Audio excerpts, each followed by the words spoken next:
No longer was I that independent teacher who come up with these whiz-bang ideas and went along to a classroom, and often they were very successful.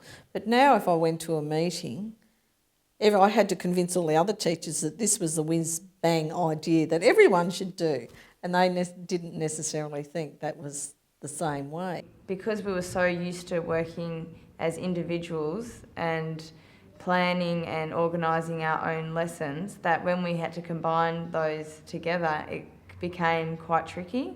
And so that was that giving up of that independence, I suppose, and autonomy that we used to have.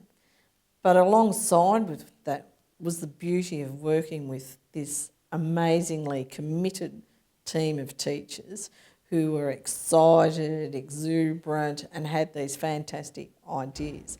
A lot of us hadn't worked together before, and we've formed a fantastic team in a very short period of time.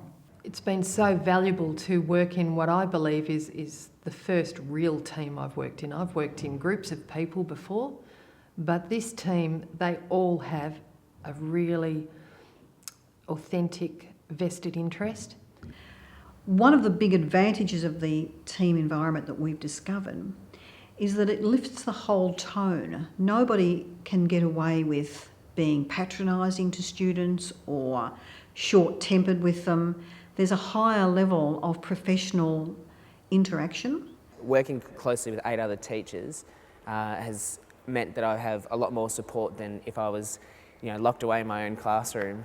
So working in a classroom situation with 9 other colleagues that you can talk to and you can bounce off ideas and you can say what's working, what's not working, let's get together and talk, and change these processes.